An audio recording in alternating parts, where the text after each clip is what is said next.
ओम गणपते नमः। ओम नमः शिवाय। जय गुरु जी।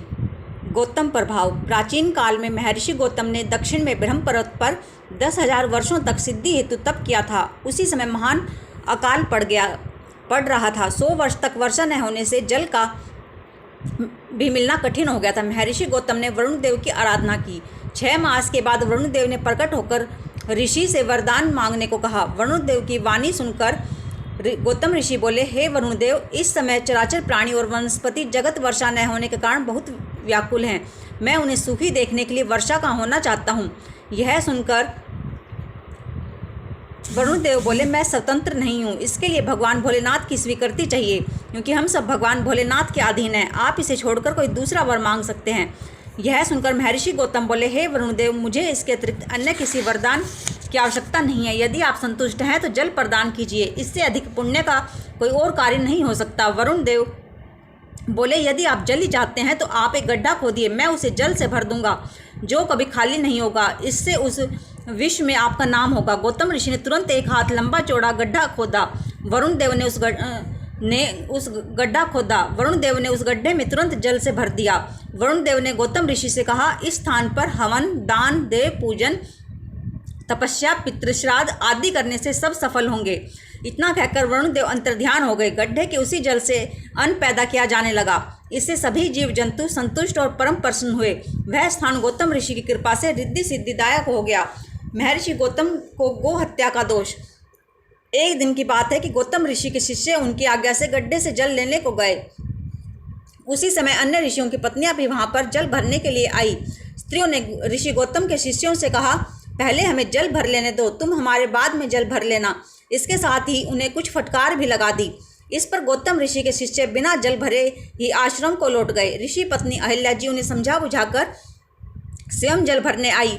उन्होंने स्वयं गौतम ऋषि को जल ला कर दिया। तब अहिल्या जी स्वयं जल भरने के लिए जाने लगी। इस पर अन्य ऋषियों की पत्नियों ने किसी दिन शिकायत कर दी कि अहिल्या हमें पानी नहीं भरने देती है। वह कहती है कि मेरे पति ने ही वरुणदेव से यह वर पाया था, तुम्हारा यहाँ कोई अधिकार नहीं है। इस पर ऋषि लोग गौतम ऋषि से नाराज हो गए। उन्हें दुख पहुँचाने के लिए वे गणपति का पूजन करने लगे। गणपति प्रत्यक्ष रूप से प्रकट होकर कहने लगे, मैं आप लोगों से प्रसन्न हूँ, आप लोग वरदान मांग सकते हैं। मुनिगण बोले, हे स्वामी, यदि आप हमसे प्रसन्न हैं तो हम सब आपसे यह वरदान चाहते हैं कि महर्षि गौतम इस स्थान को छोड़कर कहीं और दूसरी जगह चले जाएं। मुनियों की ये कुटिल बातें सुनकर गणपति हंसकर बोले, हे मुनियों, महर्षि गौतम तो निरपराध हैं, उन्हें दंड देना उचित नहीं है, इससे तुम्हारा ही अमंगल होगा। वे तो बड़े परोपकारी जीव हैं, तुम सब उनसे द्वेष रखना बंद कर दो। इससे अच्छा है कि तुम कोई दूसरा वरदान मांग लो। गणेश जी के बार बार समझाने पर भी मुनिवृंद अपने आग्रह पर अड़िग रहे। तो गणेश जी यह कहकर अंतर्ध्यान हो गए कि तुम नहीं मानते हो तो ऐसा ही हो। मुनिवृंद को वरदान देने के पश्चात गणेश जी ने अपने वरदान को सत्य करने के लिए एक निर्बल गौ का रूप धारण कर लिया। यह गाय गौतम ऋषि द्वारा पैदा किए गए जौ आदि को खाने लगी। गौतम जी ने उस गाय को एक तिनके से खेत से बाहर हाँक दिया। तिनके से तड़ित होने पर गाय गिर पड़ी और उसकी मृत्यु हो गई। यह देखकर गौतम ऋषि को बहुत बड़ा भारी दुख हुआ। उन्होंने अपनी पत्नी अहिल्या को बुलाकर कहा, पता नहीं भगवान शंकर हम पर क्यों क्रुद्ध हो गए हैं, जो गौ हत्या का पाप मुझे लग गया है। उसी समय वे कपटी मुनिगण भी वहां आ गए। वे महर्षि गौतम, उनकी पत्नी अहिल्याबाई और उनके शिष्यों को बुरा भला कहने लगे। वे बोले, हे गौतम जी, अब तुम इस स्थान पर रहने योग्य नहीं रहे, अतः अपनी पत्नी और शिष्यों के साथ तुम किसी दूसरे स्थान पर चले जाओ, तुम गो हत्यारे बन गए हो। इतना कहकर वे सब मुनि मिलकर उन पर पत्थर बरसाने लगे। इस पर गौतम ऋषि वहां से 1 कोस की दूरी पर दूसरी जगह रहने लगे।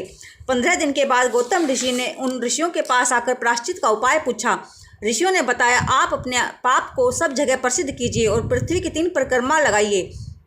यदि आप इतना नहीं कर सकते तो तप के द्वारा गंगा जी को प्रकट करके उसमें स्नान करो, 1 करोड़ पार्थिव पूजन करो, तब इस महापाप से छुटकारा मिल सकता है। मुनियों की आज्ञा पाकर गौतम मुनि वहां से यात्रा के लिए चल पड़े। वे पहले ब्रह्मगिरी की परिक्रमा करके पार्थिव लिंग बनाकर विधि विधान से शिवजी की पूजा करने लगे। उनकी पत्नी अहिल्याबाई भी एकाग्रचित होकर शिवजी का पूजन करने लगी। त्र्यंबकेश्वर की उत्पत्ति व महिमा। गौतम ऋषि तथा उनकी पत्नी अहिल्याबाई ने मिलकर शिवजी की आराधना की। उनकी तपस्या से प्रसन्न होकर भगवान शंकर अपने गणों के साथ प्रकट हुए। गौतम ऋषि ने उन्हें बार बार प्रणाम कर उनकी स्तुति करते हुए बोले, हे प्रभु, मुझे गोहत्या के पाप से मुक्ति दिलाइए। भगवान भोलेनाथ ने कहा, हे गौतम, तुम तो निर्दोष हो। यह सब उन पाखंडी मुनियों की माया थी जिसके कारण तुम्हें इतना दुख उठाना पड़ा। गौतम ऋषि बोले, उन मुनियों ने तो मेरे साथ बुरा व्यवहार किया, परंतु मेरे लिए तो यह भलाई का काम हो गया, क्योंकि इससे मुझे आपके प्रत्यक्ष दर्शन प्राप्त हो गए। भगवान शंकर ने गौतम से वरदान मांगने को कहा। इस पर गौतम ऋषि बोले, हे प्रभु, आप पतित पावनी गंगा जी को यहाँ प्रकट कर दीजिए, जिससे दूसरे व्यक्तियों का भी भला हो सके। भगवान शंकर ने उन्हें गंगा जल दिया। वहीं गंगा जी स्त्री रूप में साक्षात प्रकट हो गई। गौतम ऋषि ने उन्हें प्रणाम करके उनकी स्तुति करने लगे। ऋषि गौतम बोले, हे पतित पावनी गंगे, आप पापों को नष्ट करके सबको मुक्ति देने वाली हो। मैं आपकी शरण में हूँ, मेरा भी उद्धार करो, मेरी नरकों से रक्षा करो। फिर भगवान शंकर गंगा जी से बोले, हे पतित पावनी, तुम मेरी आज्ञा से गौतम जी को सकुटुंब पाप रहित कर दो। गंगा जी बोली, हे प्रभु, आपकी आज्ञा शिरोधार्य है, मैं इन्हें कुटुंब सहित पवित्र करके आपके लोक को जाऊंगी। इस पर भगवान शंकर बोले, हे कल्याणी, तुम कलयुग के 28वें मनवंतर तक इसी पृथ्वी पर विराजमान रहो। गंगा जी बोली, हे भगवान, यह तो तभी संभव है जब आप पार्वती के साथ शरीर धारण कर यहाँ पर मेरे समीप ही रहें। संसार में मेरी कीर्ति हो, तभी मैं पृथ्वी पर रह सकती हूँ। इस पर भगवान शंकर ने गंगा जी को समझाते हुए कहा, मुझ में और तुम में कोई अंतर नहीं है, हम दोनों तो एक ही रूप हैं। इस पर भी यदि तुम्हारी यही इच्छा है तो तुम्हारे समीप ही मेरा निवास रहेगा। भगवान शंकर वहाँ पर त्र्यंबकेश्वर नाम से गंगा जी गौतमी गंगा के नाम से विराजमान हो गई। गौतमी गंगा जी पर तो पुष्कर राज सरोवर, गंगादि तीर्थ आदि और विष्णु आदि देवताओं का निवास है। गंगा गौतमी परम पवित्र कल्याणकारी है। जब महर्षि गौतम ने गंगा जी को जल रूप में दर्शन देने की प्रार्थना की तो ब्रह्मगिरी पर जल रूप में बहने लगी। महर्षि और उनके शिष्यों ने गंगा के दर्शन करके उसमें स्नान किया। गौतम मुनि के साथ शत्रुता रखने वाले मुनिवृंद भी वहां स्नान करने हेतु आए, परंतु उन्हें देखकर गंगा जी लुप्त हो गई। इस पर ऋषि गौतम आश्चर्यचकित रह गए और वे गंगा जी से प्रार्थना करने लगे, हे मातेश्वरी, आज आप मेरे ऊपर कृपा करें। ये मुनि जो मेरे विरोधी थे, अब आप मेरी तपस्या से इन्हें भी दर्शन देकर कृतार्थ करें। महर्षि गौतम की प्रार्थना पर आकाशवाणी हुई, हे मुनिवर, ये मुनिवृंद दूसरों के उपकारों को मिटाने वाले दुराचारी व्यक्ति हैं। हे गौतम, वैसे आप ठीक कह रहे हो, परंतु पहले इन्हें अपने पापों का प्रायश्चित करना चाहिए, इसके बाद ही इन्हें मेरे दर्शन प्राप्त हो सकते हैं। प्रायश्चित हेतु ये व्यक्ति पहले आपकी शरण में आकर माफ़ी मांगें और इसके बाद 101 बार ब्रह्मगिरी की परिक्रमा करें। यह आकाशवाणी गौतम विरोधी ऋषियों ने भी सुनी। इस पर वे सब मुनि गौतम जी के चरणों में गिरकर अपने अपराधों की क्षमा मांगने लगे। इसके बाद उन्हें ब्रह्मगिरी की एक परिक्रमा की। इसके बाद उन सबको गंगा जी के दर्शन प्राप्त हुए। इसके बाद उस स्थान का कुशावर्त नाम पड़ गया। इसके बाद शौनक आदि ऋषियों ने सूत जी से पूछा, हमने सुना है कि ऋषियों को गौतम मुनि के शाप दे दिया था, इसमें कितनी सत्यता है, हमें बताने की कृपा करें।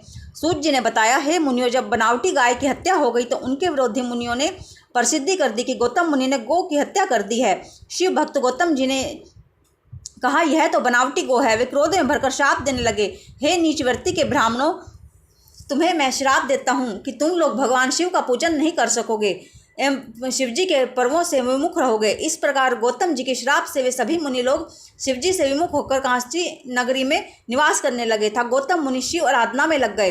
वैद्यनाथेश्वर की महिमा। प्राचीन काल में राक्षस राज रावण ने शिव जी की बहुत आराधना की, परंतु शिव जी उससे प्रसन्न नहीं हुए। इसके बाद रावण ने गहरा गड्ढा खोदकर उसमें अग्नि को स्थापित कर उसके पास ही शिवलिंग स्थापित कर गर्मियों में पंचाग्नि तप किया। वर्षा व शीत ऋतु की परवाह न कर घोर तप किया, परंतु उसे सफलता प्राप्त नहीं हुई। इसके बाद वह अपने मस्तकों को काट काट कर अग्नि को अर्पित करने लगा। अंत में जब उसके 10वें मस्तक की बारी आई तो शंकर भगवान उसकी भक्ति से प्रसन्न होकर प्रकट हुए, उसे वरदान दिया और उसके सब मस्तकों को भी जोड़ दिया। उसे पराक्रम भी प्रदान किया। रावण ने हाथ जोड़कर उनसे प्रार्थना की, हे स्वामी, आप मेरे साथ लंकापुरी में पधारें। शिवजी ने कहा, हे लंकेश्वर, तुम मेरे ज्योतिर्लिंग को अपने साथ ले जाओ, परंतु इसे रास्ते में कहीं रखना नहीं। यदि तुमने रास्ते में कहीं रख दिया तो यह स्थायी रूप से वहीं स्थिर हो जाएगा। रावण प्रसन्नतापूर्वक शिवलिंग को ले जाने लगा। चलते चलते उसे लघु शंका होने लगी। इस पर उसने शिवलिंग को एक ग्वाले के थमा दिया।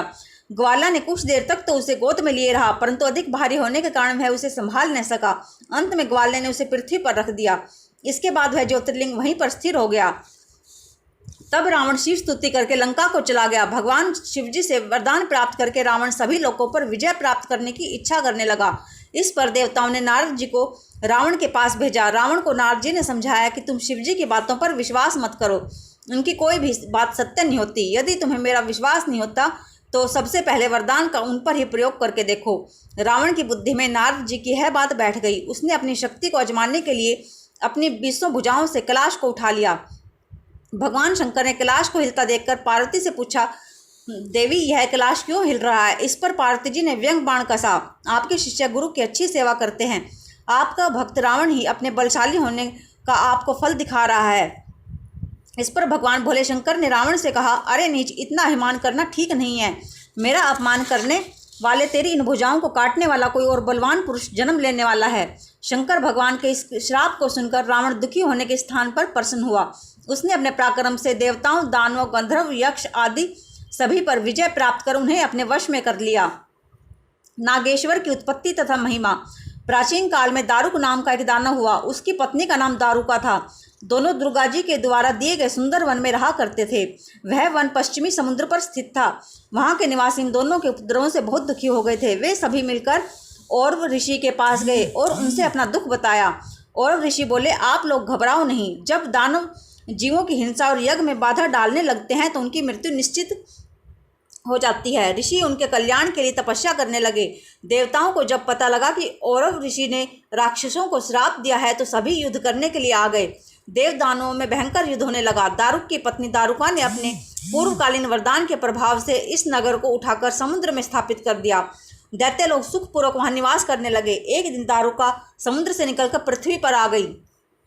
उसने देखा कि एक नाव असंख्य मनुष्यों से भरी हुई समुद्र पर तैर रही है। उसने दानवों को बुलाकर सबको बंदी बना लिया। उन बंदियों में एक वैश्य भी था जिसका नाम सुप्रिय था। उसने कैद खाने में रहकर शिवजी की आराधना प्रारंभ कर दी। इसके देखा देखी अन्य कैदी भी शिवजी की आराधना करने लगे। उन लोगों को पूजन करते 6 माह बीत गए। एक दिन दारुक के किसी दूत ने उन्हें शिव पूजन करते देख लिया। इस पर दारुक ने वैश्य के पास आकर पूछा, तू किसकी पूजा कर रहा है? यह पूजा किस कारण से कर रहा है? यदि तू सच सच बता देगा तो मैं तुझे छोड़ दूंगा, नहीं तो तुझे मार दिया जाएगा। वैश्य ने कोई उत्तर नहीं दिया। राक्षस वैश्य को मारने को उद्यत हो गया। वैश्य इस संकट को आया देखकर आंखें बंद करके शिवजी की स्तुति करने लगा। हे स्वामी, मैं आपकी शरण में हूँ, शरणागत की रक्षा कीजिए। इस पर भगवान शंकर वहां प्रकट हो गए। उन्होंने अपने पाशुपतास्त्र से सब दानों का विनाश कर दिया। इससे वह वन राक्षसों से रहित हो गया। भगवान शंकर ने कहा, यहाँ पर अब चारों वर्णों के वैदिक धर्मों का पालन करने वाले लोग रहेंगे। यहाँ पर अधर्म का अंत हो गया है। दारुक के मर जाने के बाद उसकी पत्नी दारुका दुर्गा जी के पास जाकर अपने वंश की रक्षा एवं परिवार की रक्षा के लिए प्रार्थना करने लगी। इस पर शिव और पार्वती जी उस स्थान पर ज्योतिर्लिंग के रूप में रहने लगे। दुर्गा जी ने दारुका को शिव जी की कृपा से वर दिया कि इस युग की समाप्ति पर यहाँ पर दानों का निवास होगा और दारुका उन पर राज्य करेगी। हे मुनियों, वीरसेन नाम का एक राजा बड़ा शिव भक्त था। शिवजी ने वीरसेन से प्रसन्न होकर उसे एक लकड़ी की मछली दी जो रांगे से मड़ी हुई थी। उस मछली को योग शक्ति द्वारा शक्ति संपन्न करके शिवजी ने कहा, तू इस मछली के सहारे अपनी सेना सहित शिविर में पहुंच जाएगा। वहां पहुंचकर तू नागेश्वर नामक मेरे लिंग को स्थापित कर उसका पूजन करना। उससे तुझे पाशुपत अस्त्र की प्राप्ति होगी। उस अस्त्र से तू दानवों पर विजय प्राप्त कर लेगा। मेरे इस दर्शन करने से किसी भी वस्तु की कमी नहीं रहेगी। इतना कहकर भगवान शंकर अंतर्ध्यान हो गए। इस पर भगवान शिव से वरदान पाकर वीरसेन दानवों का संहार करने में सफल रहा। रामेश्वर की महिमा। भगवान श्री राम पिता दशरथ की आज्ञा से जब वन में आए तो उनकी पत्नी सीता जी को रावण चुरा कर ले गया। हनुमान जी सीता जी का पता लगाने के लिए लंका गए। लंका जाकर सीता जी का पता लगाया और उनका संदेश श्री रामचंद्र जी को दिया। श्री रामचंद्र जी वानरों की सेना लेकर समुद्र तट पर पहुंचे। वे समुद्र को देखकर सोचने लगे कि इस समुद्र को वानरों के साथ कैसे पार किया जा सकता है। श्री रामचंद्र जी ने पार्थिव शिवलिंग की स्थापना करके उनकी पूजा करने लगे तथा समुद्र को पार करने के लिए शिवजी से प्रार्थना करने लगे। इस पर भगवान शिवजी प्रकट होकर रामचंद्र जी से वर मांगने के लिए कहने लगे। भगवान श्री राम ने उन्हें प्रणाम कर रावण पर विजय प्राप्त करने का वरदान मांगा। शिवजी बोले, तुम्हारा परम कल्याण होगा तथा युद्ध में तुम्हारी विजय होगी। इसके बाद श्री रामचंद्र जी ने शिवजी से कहा, हे प्रभु, आप जन कल्याण हेतु इस शिवलिंग में हमेशा विराजमान रहें। भगवान शिव तथास्तु कहकर उसी में प्रविष्ट हो गए। तभी से उसका नाम रामेश्वर पड़ गया। वे शिव भक्ति और मुक्ति के दाता हैं। जो प्राणी इस पर गंगाजल चढ़ाते हैं उनको परम गति प्राप्त होती है। वे शिवजी के प्रिय बन जाते हैं। सुदेहा सुधर्मा की कथा। सूत जी बोले, हे मुनिवरों, अब घुश्मेश नामक ज्योतिर्लिंग का वर्णन सुनो। उनकी महिमा अपरंपार है। दक्षिण दिशा में देव नाम का सब सुंदर पर्वत है। वहाँ सुधर्मा नाम का एक श्रेष्ठ ब्राह्मण रहता था। वह भारद्वाज गोत्र का था। उसकी पत्नी का नाम सुधेया था। सुधेया प्रतिदिन अग्निहोत्र करने वाली शिवजी की परम भक्त महिला थी, परंतु वह निसंतान थी। सुधर्मा को तो इसका कोई दुख नहीं था, परंतु उसकी पत्नी सुधेया दुखी रहती थी। वह पुत्र की प्राप्ति चाहती थी। इस पर पति अपनी पत्नी को समझाता कि सभी धर्म संबंध स्वार्थ के लिए होते हैं।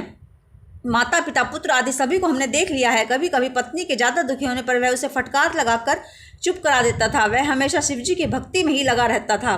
एक दिन की बात है, सुधेया अपनी सहेलियों के साथ मन बहलाने हेतु चली गई। वहाँ पर उसका कई स्त्रियों के साथ झगड़ा हो गया। उस झगड़े में स्त्रियों ने उससे कहा, तू तो बांझ है, तू इतना अभिमान किस लिए करती है? हमें पता है कि तेरे पास बहुत धन है, परंतु उसमें कोई संतान न होने के कारण तेरे धन पर राजा का अधिकार हो जाएगा। यह धन दौलत तेरे किस काम की रहेगी? हमारा धन तो हमारे पुत्रों के काम आ जाएगा। इस प्रकार की बातें सुनकर सुधेया घर को लौट आई। वह बहुत दुखी होने लगी। उसने रो रोकर सारी घटना अपने पति को बताई। इस पर सुधर्मा अपनी पत्नी सुधेया को धैर्य बंधाने लगा। वह बोला, जो होनहार है वह अवश्य होती है, इससे व्याकुल नहीं होना चाहिए। कोई कुछ कहे वह कहता रहे, तुम्हें दुखी होने की आवश्यकता नहीं है। तब सुधेया बोली, हे प्राणनाथ, या तो किसी प्रकार पुत्र प्राप्त करो, नहीं तो मुझे मार दो। तुम ऐसा नहीं कर सकते तो मैं स्वयं अपने प्राण त्याग दूंगी। पत्नी को अधिक व्याकुल देखकर सुधर्मा ने भगवान शिवजी का ध्यान करते हुए 2 पुष्प अग्नि की ओर फेंके। इन दोनों में दाहिना पुष्प पुत्र देने वाला है। मन में यह सोचकर वह पत्नी से बोला, तुम इनमें से एक पुष्प उठा लो। पत्नी ने शिवजी के माया से बाईं ओर का पुष्प उठा लिया। इस पर सुधर्मा अपनी पत्नी सुधेया से बोला, हे कल्याणी, अब तुम पुत्र प्राप्ति की कामना छोड़ दो और भगवत भजन में ध्यान लगाओ। हमारे भाग्य में पुत्र नहीं है। इस तरह वह पत्नी को समझा बुझाकर शिव पूजन में लग गया। कुछ समय पश्चात सुधेया फिर बोली, हे प्राणनाथ, मेरे गर्भ से यदि पुत्र प्राप्त नहीं होता है तो आप दूसरा विवाह कर लें। मैं यह बात प्रसन्न मन से सोच समझकर कह रही हूँ। सुधर्मा बोला, मुझे अब दूसरे विवाह की विपत्ति में मत डालो। इस प्रकार सुधर्मा ने दूसरे विवाह के लिए मना कर दिया। इस पर भी सुधेया ने पुत्र प्राप्ति हेतु अपनी छोटी बहन से विवाह करने के लिए निवेदन किया। उसकी बात सुनकर सुधर्मा ने कहा, हे कल्याणी, मुझे तुम इस झंझट में मत डालो, क्योंकि इससे यदि पुत्र हो भी गया तो तुम दोनों में आपस में विरोध उत्पन्न हो जाएगा, जो हम में से किसी को भी सुखदायी नहीं होगा। इस पर सुधेया पैर पकड़कर बोली, हे स्वामी, यह तो मेरी बहन है, मैं इसका विरोध क्यों करूंगी? आप निश्चिंत रहें। सुधेया ने जोर जबरदस्ती करके अपनी छोटी बहन का विवाह अपने पति सुधर्मा के साथ करा ही दिया। उसकी बहन का नाम घुष्मा था। सुधर्मा ने सुधेया से कहा कि यह तुम्हारी बहन अब तुम्हारी सोत बन गई है, तुम इसे प्रसन्न रखना। दोनों बहनें सुखपूर्वक रहने लगी। घुष्मा नित्य प्रति 101 शिवलिंगों की षोडशोपचार पूजा करने लगी। पूजा करके उसे तालाब में विसर्जित कर देती। इस प्रकार उसकी संख्या 1 लाख तक पहुंच गई। तब भगवान शंकर ने प्रकट होकर उसे एक सुंदर गुणवान पुत्र का वरदान दिया। उनकी कृपा से घुष्मा को गुणवान तेजस्वी पुत्र प्राप्त हुआ। पुत्र पाकर सुधर्मा बहुत प्रसन्न हुए, परंतु बाद में दोनों बहनों में ईर्ष्या उत्पन्न हो गई। घुष्मेश ज्योतिर्लिंग की उत्पत्ति। घुष्मा का पुत्र जब बड़ा हो गया तो सुधर्मा ने उसका विवाह एक श्रेष्ठ ब्राह्मण की कन्या से कर दिया। घुष्मा ने प्रेमवश पुत्र और पुत्र वधू को अपनी बड़ी बहन सुधेया के पास बैठाकर कहा कि ये आपके पुत्र और पुत्र वधू हैं। बहू से कहा, हे पुत्री, ये तेरी सास है, इनकी तुम सब तरह से सेवा करना। इस प्रकार वह नित्य शिव पूजन करके गृह कार्य में लग जाती। परंतु सुदेश की ईर्ष्या बढ़ने लगी। एक दिन उसने रात्रि में सोए हुए पुत्र की बोटी बोटी कर उसी तालाब में डाल दिया जिसमें घुष्मा शिव पूजन कर पार्थिव लिंगों का विसर्जन कराती थी। प्रातःकाल जब उसकी पत्नी ने अपने पति को नहीं देखा तो वहां खून देखा तो दहाड़ मारकर रोने लगी। घुष्मा को भी महान दुख हुआ। सुधेया बनावटी आंसू बहाने लगी। सुधर्मा घर आया तो सभी को धैर्य बंधाता हुआ बोला, इसमें आप शोक मत करो, भगवान की ऐसी ही मर्जी होगी, इसमें हमारा वश नहीं है। वह बोला, हे घुष्मे, तुम शिव पूजन बंद मत करो। इस तरह पति के समझाने पर वह पति की आज्ञा से तालाब पर शिव पूजन करने गई। पार्थिव शिवलिंग पूजन के बाद जब वह घर लौटने लगी तो उसने अपने पुत्र को किनारे पर खड़ा देखा। वह बोला, हे माता, मैं आपके तप और शिवजी की कृपा से मर जाने के बाद भी जीवित हो गया हूँ। माता ने शिवजी की बार बार पूजा अर्चना की। तब भगवान शिव प्रसन्न होकर प्रकट होकर बोले, हे घुष्मे, मैं तेरे से बहुत प्रसन्न हूँ, तुम मुझसे वर मांगो। तेरा पुत्र सुधेया ने मार डाला था, मैं उसे अभी दंड देता हूँ। इस पर घुष्मा हाथ जोड़कर शिवजी की स्तुति करते हुए बोली, हे स्वामी, आप मुझे यह वरदान प्रदान करें कि मेरी बड़ी बहन को अभय कर दें। उसने अवश्य मेरा बुरा किया है, परंतु मुझे उसका बुरा नहीं करना चाहिए। यह सुनकर भगवान भोले शंकर अति प्रसन्न हुए। घुष्मा ने शिवजी से कहा, हे स्वामी, आप संसार के कल्याण के लिए यहाँ पर ही विराजमान हो जाएं। मेरी आपसे बस एक यही विनती है। इस पर शिवजी ने घुष्मे से कहा, मैं यहाँ पर ज्योतिर्लिंग के रूप में विराजमान रहूँगा। मेरे इस ज्योतिर्लिंग का नाम घुश्मेश लिंग होगा। यह तालाब ही मेरे लिंग का स्थान रहेगा। यह शिवालय के नाम से प्रसिद्ध होगा। दर्शनार्थियों के सभी मनोरथ यहाँ पर पूर्ण होंगे। तभी वहाँ सुधर्मा भी आ गए। दोनों ने मिलकर शिव जी की 101 परिक्रमाएं की। प्रेम सहित शिव पूजन करते हुए उन्होंने चिरकाल तक पृथ्वी पर निवास किया। विष्णु भगवान को सुदर्शन चक्र की प्राप्ति। प्राचीन समय की बात है कि दैत्यों के अधिक बलवान हो जाने के कारण उनके तीनों लोकों में अत्याचार बढ़ते चले गए। समस्त दैत्य धर्म का लोप करने के लिए उद्यत रहते थे। इन दैत्यों से दुखी होकर सभी देवता ब्रह्मा जी को लेकर भगवान श्री हरि के पास गए और उनसे अपने दुखों का वर्णन किया। इस पर श्री हरि ने देवताओं से कहा, तुम डरो मत, मैं शंकर भगवान की पूजा करूंगा। उनकी कृपा से तुम्हारे दुखों का विनाश अवश्य होगा। यह सुनकर देवता अपने अपने स्थानों को चले गए। देवताओं के चले जाने के पश्चात श्री हरि जगत के कल्याण के लिए कैलाश पर गए। वहां जाकर एक कुंड में विधि विधान से अग्नि स्थापित कर श्री हरि दृढ़ संकल्प करके शिवजी की तपस्या करते रहे।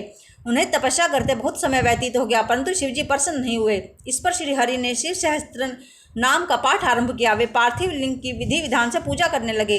शिव सहस्त्र नाम का एक एक मंत्र बोलकर एक एक कमल का पुष्प अर्पित करने लगे। श्री हरि की भक्ति की परीक्षा लेने के लिए पूजा के निमित्त आए हुए 1000 पुष्पों में से एक को शिवजी ने छिपा दिया। श्री हरि एक पुष्प के कम होने से आश्चर्य में पड़ गए। बहुत खोज करने पर भी उन्हें कमल कहीं दिखाई नहीं पड़ा। इस पर 1000 की संख्या पूरी करने के लिए उन्होंने अपना कमल के समान एक नेत्र निकालकर शिवजी को अर्पण कर दिया। ऐसा करते ही शिवजी प्रकट हो गए। उन्होंने श्री हरि से वर मांगने को कहा।